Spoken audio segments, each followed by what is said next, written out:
Bapak Guru, mudah-mudahan masih tetap semangat mendengarkan paparan dari teman-teman mahasiswa yang sudah melakukan praktik baik di dalam praktik pengalaman profesinya.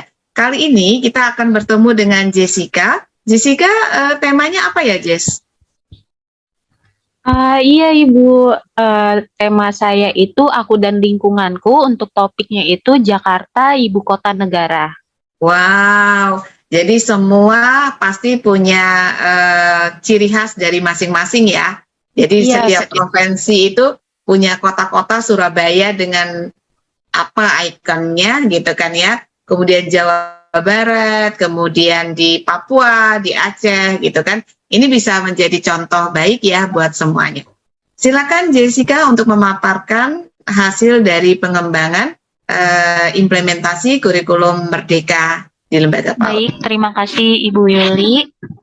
Perkenalkan, nama saya Jessica Divanka, mahasiswa yang pernah PKM di KBTK Lab School. Nah, kebetulan saya PKM memegang kelas budaya atau kelas culture.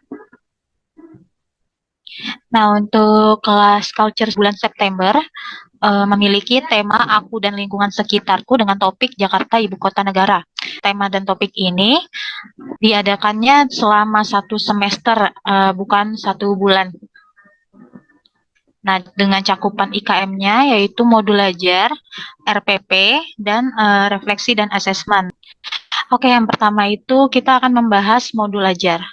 Nah, modul ajar ini adalah pedoman yang disusun secara sistematis dan menarik yang merupakan implementasi dari alur tujuan pembelajaran yang dikembangkan dari capaian pembelajaran dengan profil pelajar Pancasila sebagai sasarannya. Nah, untuk komponennya memiliki 2 komponen, yaitu komponen informasi umum dan komponen inti. Nah, di komponen informasi umum terdapat identitas penulis modul, kompetensi awal, profil pelajar Pancasila, sarana dan prasarana, target peserta didik, dan model pembelajaran yang digunakan. Baik, di sampingnya ada komponen inti yang memiliki subkomponen, yaitu tujuan pembelajaran, asesmen, pemahaman bermakna, pertanyaan pemantik, kegiatan pembelajaran, dan refleksi peserta didik dan pendidik. Berikut contoh modul ajar milik saya saat PKM di KBTK Lab School. Nah, berikut merupakan tampilan modul ajar pada bulan September, yang dimana di atasnya merupakan komponen informasi umum yang berisikan yang tadi saya sudah sebutkan. Lalu di bawahnya ada subkomponen, yaitu tujuan kegiatan. Nah, pada tujuan kegiatan ini berisikan kode-kode CP atau TP. Nah, CP ini merupakan capaian pembelajaran, dan TP ini merupakan tujuan pembelajaran yang telah dijelaskan oleh Kak Fajar tadi, bahwa CP dan untuk menciptakan tujuan kegiatan harus mencantumkan rumus, yaitu ABC, yang dimana ABC ini adalah audience, behavior, dan condition. Nah, seperti yang sebagai contoh, yang pertama ini adalah A.2.3, yang dimana anak dapat berpartisipasi aktif dalam menjaga kebersihan saat kegiatan mewarnai gambar makanan khas Betawi. Nah, untuk audiensnya yaitu anak atau peserta didik, B-nya adalah behavior, yaitu kebiasaan perilakunya, kegiatannya, yaitu berpartisipasi aktif dalam menjaga kebersihan. Nah, C-nya adalah condition, adalah kondisi yang dilakukan pada saat itu, yaitu saat kegiatan mewarnai gambar makanan khas Betawi. Begitu juga kode yang lainnya. Nah, pada IKM ini, model pembelajaran yang digunakan adalah model project based learning atau pembelajaran berbasis project. Baik, subkomponen selanjutnya adalah kata kunci. Nah, kata kunci ini adalah hal-hal yang kemungkinan diingat anak. Misalnya, untuk topik saya sendiri adalah Jakarta Ibu Kota Negara. Nah, Untuk Jakarta ini, kata apa yang kemungkinan akan keluar dari pikiran anak, misalnya Betawi atau Jakarta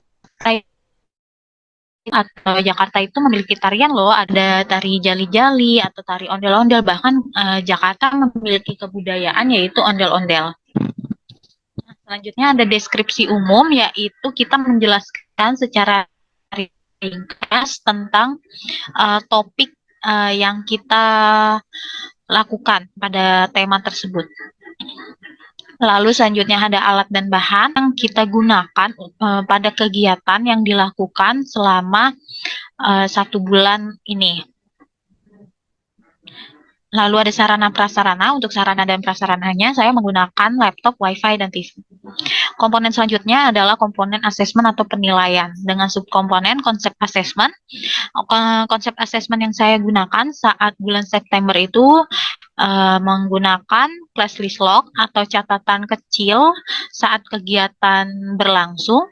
Lalu ada checklist, portofolio, lalu ada asesmen hasil karya untuk proses melakukan pembangunan konsep. Dengan alat penilaian yaitu karya anak dan foto hasil karya anak, dengan teknik asesmen yaitu observasi dan dokumentasi. Nah, komponen selanjutnya ada komponen peta konsep. Nah, peta konsep ini adalah topik beserta sub-subtopik yang dilaksanakan pada bulan tersebut. Misalnya topik saya Jakarta, maka saya ingin mengenalkan ke anak tentang makanan khas Betawi dengan sub-sub materi sebagai berikut, yaitu kembang goyang, pancong, ketoprak, dan bir peletok. Lalu budaya Betawi. Untuk subnya itu yang pertama permainan sudah dilakukan pada bulan Agustus, lalu pakaian adat belum dilakukan pada bulan Agustus dan September, lalu ada ondel-ondel yang telah dilakukan pada bulan September, lalu ada tarian yaitu tari jali-jali yang sudah dilakukan pada bulan September, dan bangunan yaitu ada rumah adat yang belum dilakukan pada bulan Agustus dan September, dan ada gedung-gedung yang telah dilakukan pada bulan Agustus. Nah, selanjutnya itu ada komponen analisa konsep. Analisa konsep ini adalah analisa kegiatan kita selama topik tersebut. Nah, untuk analisa konsep ini saya buat per bulannya, jadi kegiatannya per bulan dianalisa. Nah, terlihat pada segitiga ini, semakin ke atas maka kegiatannya semakin hot, semakin ke bawah kegiatannya lots. Nah, hot ini adalah higher order thinking skills, yang dimana memiliki 3 keterampilan, yaitu mencipta, evaluasi, dan menganalisis. Sedangkan lots yaitu lower order thinking skill memiliki 3 keterampilan, yaitu menerapkan, memahami, dan mengingat. Nah, berikut adalah tabel yang dimana sebelah kiri metode main, yaitu metode main yang digunakan saat kegiatan culture di bulan September adalah diskusi, praktek langsung, dan bercerita. Sedangkan di samping kanannya adalah terminologi, fakta, dan prinsip atau TFP. Nah, TFP ini adalah materi-materi tentang topik yang digunakan.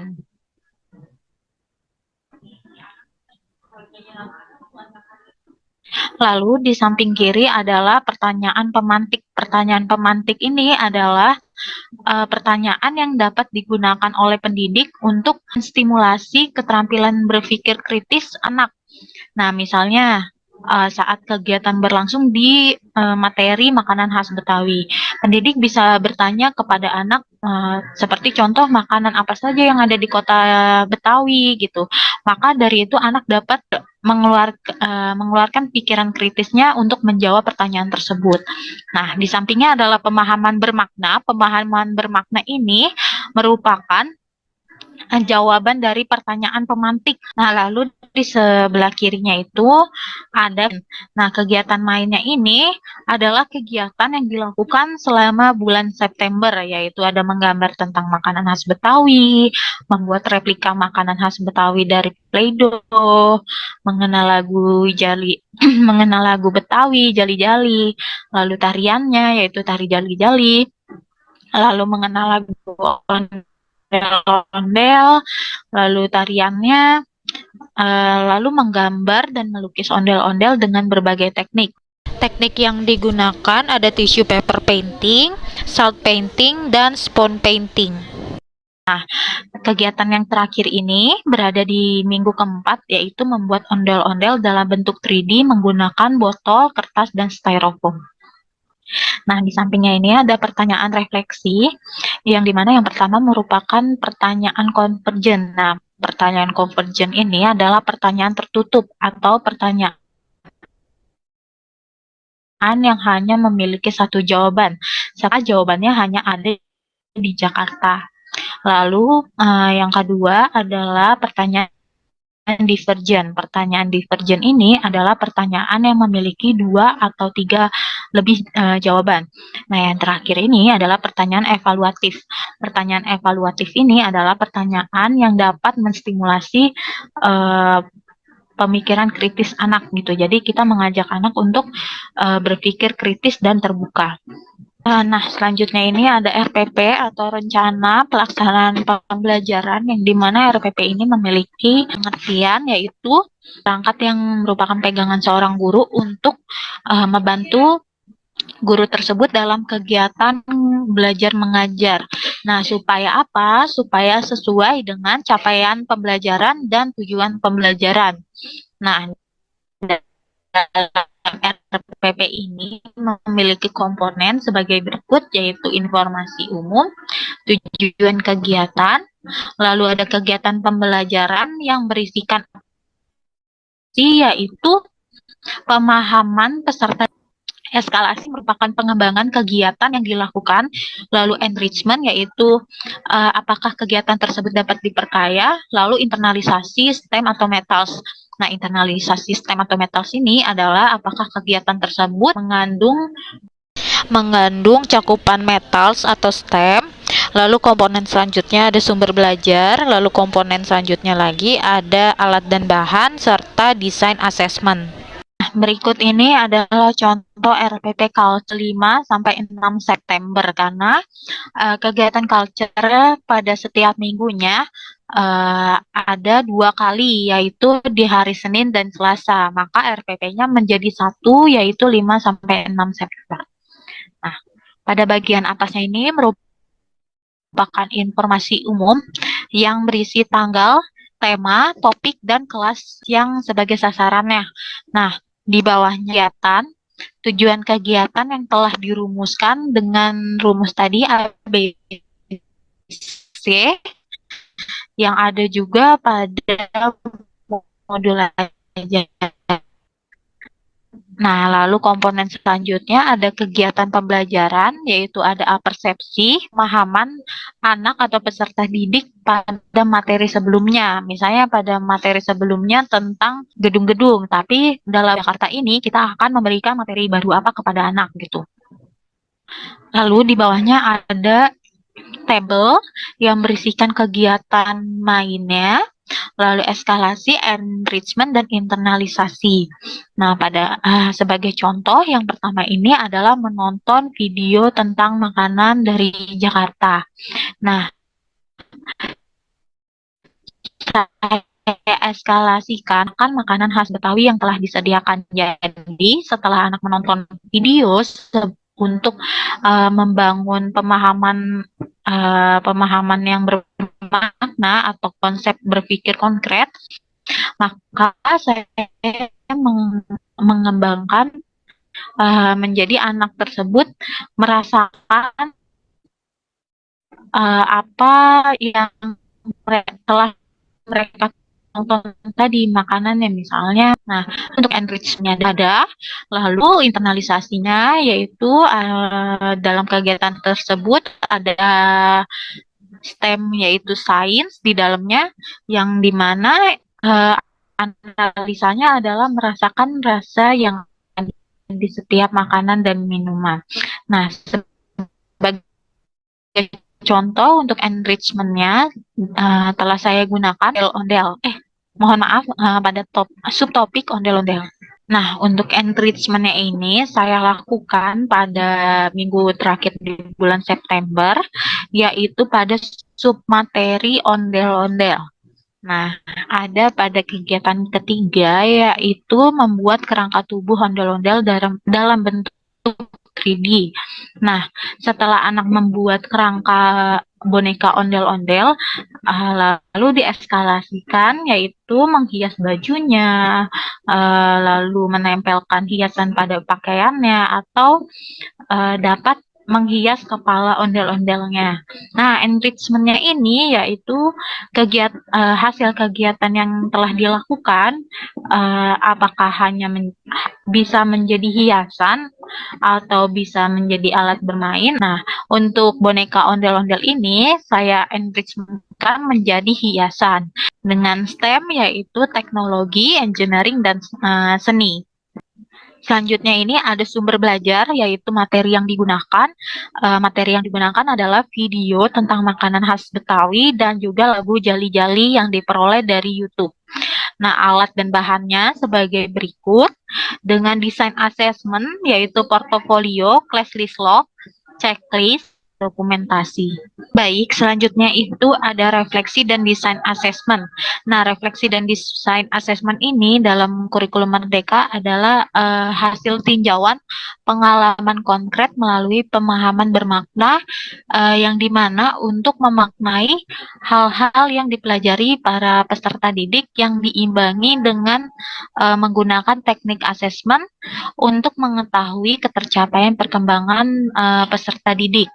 Nah, dengan refleksi dan desain assessment ini memiliki komponen yaitu informasi umum, tujuan kegiatan, nama kegiatan, internalisasi STEM, analisa konsep pengembangan, dan assessment. Nah, berikut contoh dari refleksi dan desain assessment.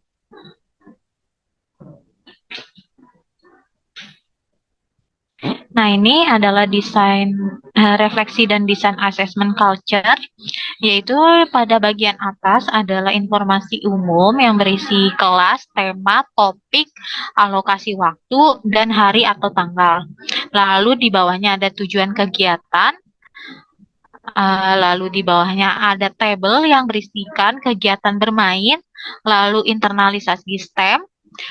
Di sampingnya ada analisa konsep pengembangan, yaitu analisa dari STEM-nya, dan di sampingnya ada asesmen. Nah, sebagai contoh pada kegiatan yang pertama ini adalah mengenal makanan dari Jakarta atau Betawi. STEM yang ada di dalamnya adalah sains. Nah, analisanya apa? Analisanya yaitu merasakan rasa-rasa yang ada di setiap makanan atau minuman. Nah, pada kegiatan ini saya menggunakan asesmen yaitu class list log dan observasi. Nah, pada kegiatan yang kedua yaitu mewarnai doodle art makanan khas Betawi. STEM yang ada yaitu seni dan literasi dengan analisa seni yaitu mewarnai doodle art makanan khas Betawi dengan teknik warna primer dan sekunder, lalu literasi yaitu mengenal makanan dari Jakarta. Nah, asesmen yang digunakan adalah class list log, dokumentasi, portofolio, dan hasil karya. Nah, kegiatan yang terakhir adalah menari tarian jali-jali. STEM yang digunakan adalah matematika dan seni. Untuk analisanya yaitu matematika, menghitung pola gerakan tari, lalu seninya adalah mengekspresikan diri dalam kegiatan menari dan musiknya.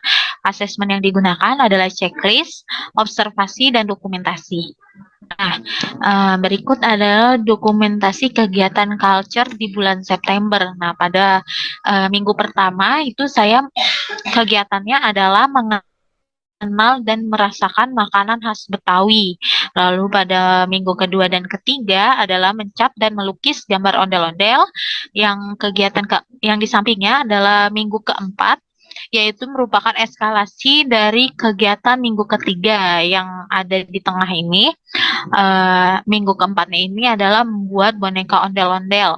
Jadi anak kita kasih pemahaman dulu bagaimana bentuk ondel-ondel, ondel-ondel itu seperti apa. Lalu pada minggu keempatnya, pada puncaknya kita membangun pemahaman bermakna anak, membangun pemikiran konkretnya anak. Jadi anak diajak untuk membuat replika ondel-ondel, yaitu bonekanya. Baik, sekian dari pemaparan saya. Jika ada pertanyaan, bisa bertanya melalui kolom chat. Terima kasih. Jessica, pada saat tadi Jessica memaparkan tentang implementasi kurikulum Merdeka ini, Bu Yuli itu ada dengan ada istilah tentang TFP. Apa itu ya? Dan untuk iya. apa sih TFP itu? Di sebelahnya ada metode pembelajaran, setelah itu ada TFP. Apa itu ya? Iya, baik. Terima kasih Bu Yuli untuk pertanyaannya. Tadi pertanyaannya tentang TFP ya, Bu. Nah, izin menjawab ya, Ibu Yuli. Jadi TFP ini atau terminologi fakta dan prinsip merupakan materi-materi dari topik yang kita gunakan. Nah, TFP ini harus dibuat dulu peta konsepnya. Sebagai contoh, yang di atas yang telah saya buat peta konsepnya dengan topik Jakarta dan beberapa subtopik di dalamnya. Nah, TFP ini diambil dari subtopik yang ada pada topik Jakarta. Setelah kita memiliki topiknya, lalu kita buat atau kita turunkan menjadi subtopik, lalu dituangkan ke dalam TFP atau terminologi fakta dan prinsip dalam bentuk materi yang sifatnya itu sebagai konkret atau nyata. Jadi kita menuliskan sub-sub topik yang ada di sana sesuai dengan keadaan di lapangan atau keadaan di lingkungan masyarakat. Ibu dan Bapak guru, ternyata semakin lama semakin menarik ya. Dan kita semakin paham tentang implementasi kurikulum Merdeka di lembaga PAUD itu mudah kok dilaksanakan, sederhana gitu ya. Jadi berharap Ibu dan Bapak juga bisa mengembangkannya dan berani untuk mencoba implementasi kurikulum Merdeka di lembaga PAUD ini.